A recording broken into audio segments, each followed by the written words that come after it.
Hello दोस्तों, स्वागत है आप सभी का आपके अपने यूट्यूब चैनल रेवन स्टडी में। दोस्तों, मैं वाई सिंह आज आप सबके साथ हूँ एक बार फिर से डेली करंट अफेयर्स की क्लास लेकर। दोस्तों, तो आज की क्लास में हम देखेंगे 23 जुलाई के मोस्ट इम्पोर्टेंट क्वेश्चंस क्या है। दोस्तों, इसके पहले अभी मेरी क्लास नहीं हो रही थी कुछ कारणों की वजह से, लेकिन आज से कोशिश है कि आज से डेली करंट अफेयर्स आएगी, मैं ही पढ़ाऊँगा करंट अफेयर्स। तो दोस्तों, देखते हैं आज का पहला क्वेश्चन क्या है। हमारा पहला क्वेश्चन है, हाल ही में अमरनाथ यात्रा को स्थगित किया गया है, इस यात्रा का संबंध किस राज्य से है। तो दोस्तों, ये काफ़ी फेमस यात्रा है। हिंदू धर्म के आराध्य भगवान शिव किसकी है, भगवान शिव की पूजा होती है यहाँ पे। किस रूप में होती है, जो बर्फ़ का शिवलिंग बनता है उसके रूप में की जाती है। तो दोस्तों, पूछा गया है कि ये किस राज्य में पड़ता है। तो दोस्तों, ये पड़ता है जम्मू कश्मीर में। ठीक है दोस्तों, और इसकी ऊंचाई भी काफ़ी है दोस्तों, समुद्र तल से लगभग 13,500, यानी कि अगर एक्यूरेट कहा जाए तो 13,600 फीट। ठीक है दोस्तों, ये इतनी समुद्र तल से इसकी ऊंचाई है। ये डाटा ज़्यादा काम का है नहीं दोस्तों। और यहाँ पे इसके बारे में कहानी ये है कि भगवान शिव ने इसी स्थान पर पार्वती जी को अमृत की कहानी सुनाई थी, मतलब अमर होने की कहानी सुनाई थी। ठीक है दोस्तों, और जो शिवलिंग बनता है दोस्तों, बर्फ़ की बूंदों से बनता है, बर्फ़ की बूंदों से लगभग 10 फुट का बनता है। ठीक है दोस्तों, तो इसका सही answer option number A Jammu Kashmir होगा। देखते हैं अगला सवाल। अगला सवाल है, हाल ही में चर्चा में रही मुबारक बेगम मस्जिद किस शहर में है। तो दोस्तों, पूछा गया है, हिस्ट्री का क्वेश्चन है। अभी ये जो पिछले 1-2 दिन में चर्चा में रही है तो ये पूछा गया है कि ये कहाँ पे है। तो दोस्तों, ये मुबारक मस्जिद बेगम है दिल्ली में। दिल्ली में अगर पूछा जाए तो पुरानी दिल्ली में। ठीक है दोस्तों, पुरानी दिल्ली में है। ठीक है दोस्तों, और ये लगभग 18वीं सदी की बताई जाती है। अब मुबारक बेगम है क्या दोस्तों। अच्छा, चर्चा में क्यों रही दोस्तों, चर्चा में इसलिए रही है कि ये जो अभी बारिश हुई है तो उसमें इसका एक गुंबद गिर गया है। 3 गुंबद की मस्जिद बनी हुई थी दोस्तों, तो इसका एक गुंबद बारिश में गिर गया है, तो इस वजह से इसमें चर्चा में रही है।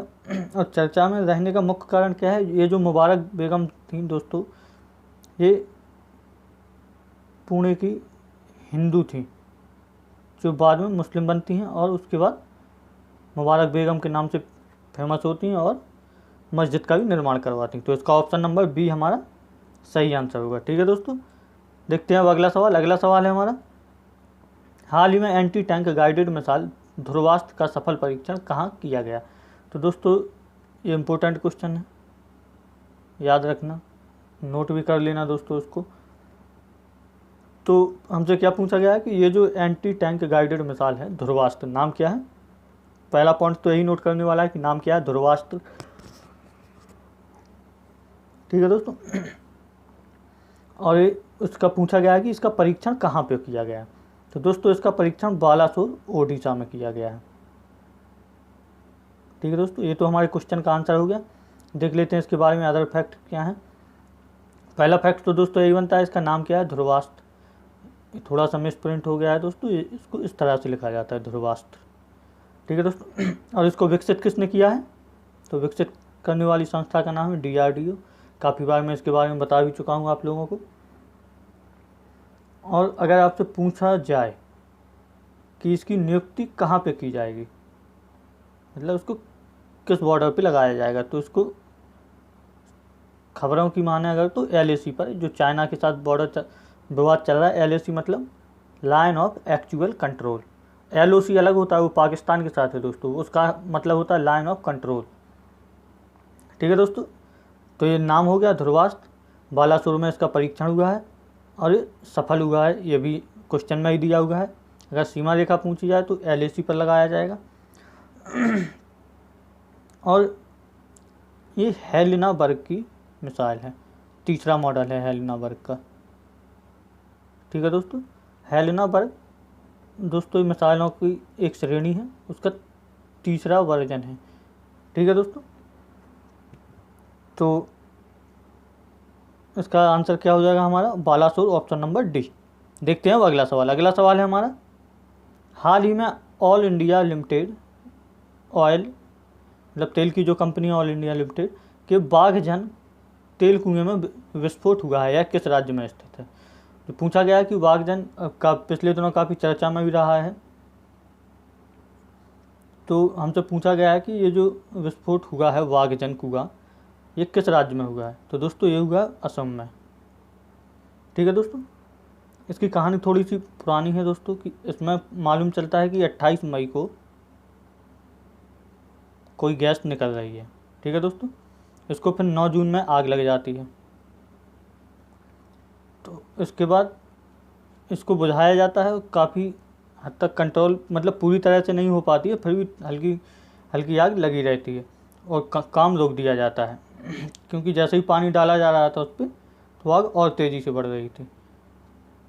तो दोस्तों इसका कौन सा, फिर उसके बाद क्या होता है, अभी 1-2 दिन पहले इसमें का जो बाघजन कुआं है, इसमें फिर से विस्फोट हुआ है और इसमें 3 विदेशियों की, जो आग बुझाने के लिए एक्सपर्ट लगे हुए थे, उनकी मौत हो गई है। ठीक है दोस्तों, तो इसका ऑप्शन नंबर सी असम सही आंसर होगा। देखते हैं अगला सवाल। अगला सवाल है हमारा, फोर्ब्स के अनुसार मुकेश अंबानी दुनिया की अमीर व्यक्तियों की सूची में किस स्थान पर हैं? तो दोस्तों इस तरह का, ये तो सिर्फ एक कोरी न्यूज़ हो गई है, इस तरह का क्वेश्चन कहीं भी नहीं आता है परीक्षा में। फिर भी मैंने क्यों डाला है ये मैं आपको बताता हूँ, कि इसमें कुछ कॉन्सेप्ट हैं या कुछ पॉइंट हैं जो परीक्षाओं में पूछे जाते हैं। इस तरह से जो लिखा हुआ है डिस्प्ले पे आपकी, इस तरह से कभी नहीं आता है।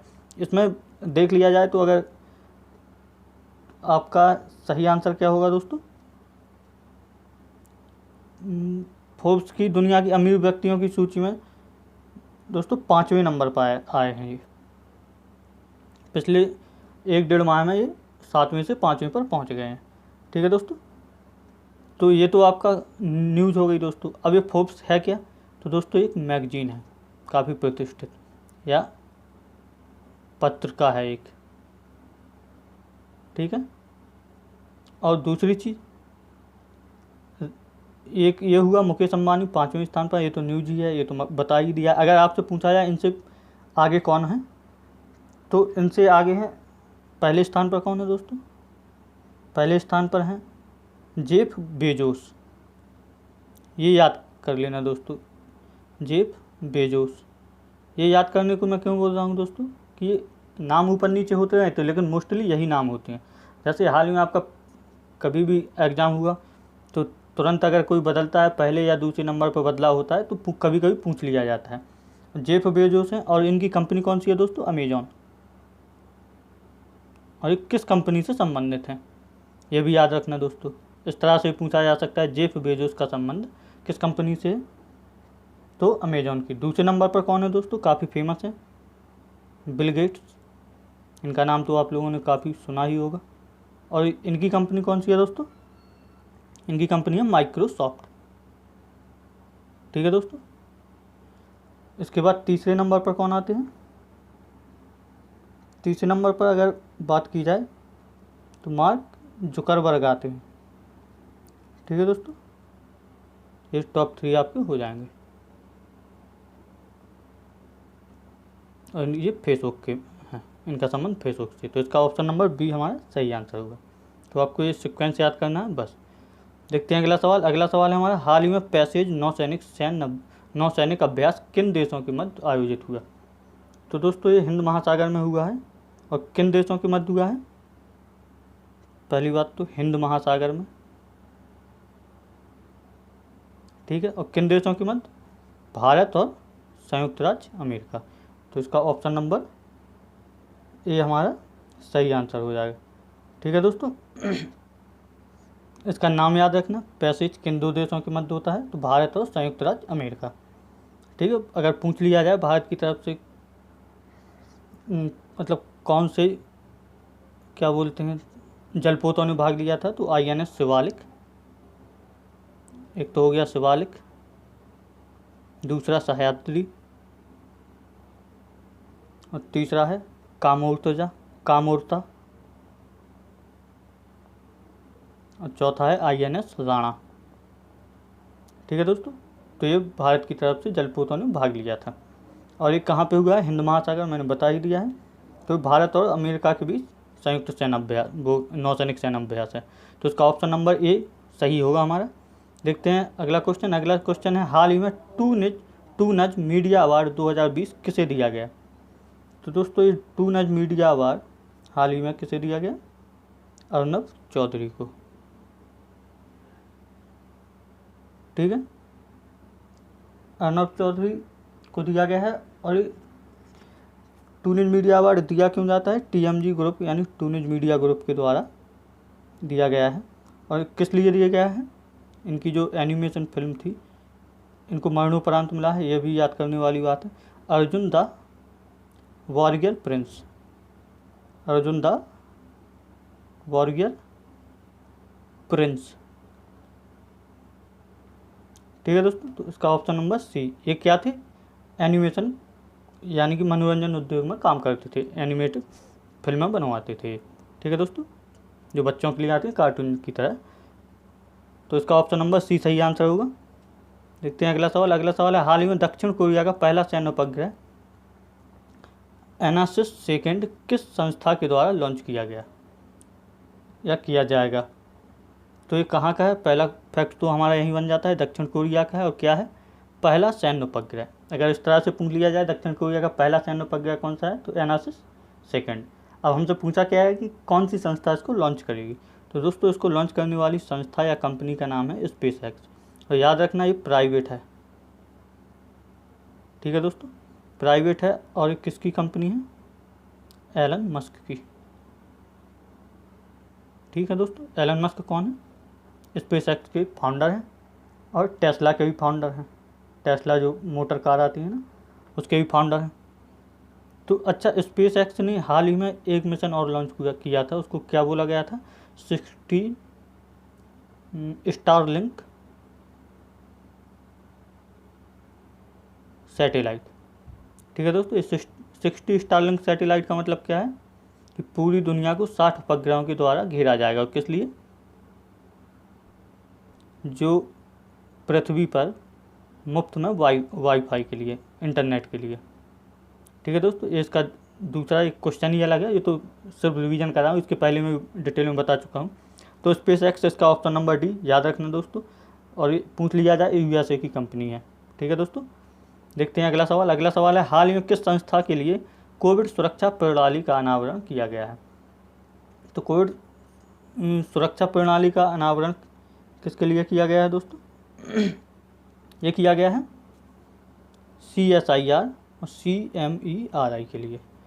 और इसमें है क्या दोस्तों? इसमें 2-3 चीज़ें काफ़ी इम्पोर्टेंट हैं। कोविड सुरक्षा प्रणाली यानी कि कोप्स, कोविड प्रोटेक्शन सिस्टम का अनावरण किया गया CSI के मुख्यालय में। इसमें जैसे टचलेस नल का मतलब क्या होता है कि आप सेंसर के द्वारा ही उससे शैम्पू या साबुन जो भी निकलता है और उसके बाद पानी भी निकलेगा, तो आप हाथ धो सकते हैं, उसको टच नहीं करना पड़ेगा। और थर्मल स्कैनर, किसी चीज़ को टच नहीं करना पड़ेगा, आप एक तरह से पूरी तरह से सैनिटाइज हो जाएंगे। ठीक है दोस्तों, तो ये सारी व्यवस्था इसमें की गई है। तो इसका ऑप्शन नंबर सी हमारा सही आंसर होगा। देख लेते हैं अगला सवाल। अगला सवाल है हमारा, हाल ही में किस राज्य सरकार ने अपने न्यायाधीशों को चश्मे खरीदने के लिए 50,000 रुपये का बजट जारी किया है? तो दोस्तों काफ़ी अजीब व गरीब न्यूज़ है।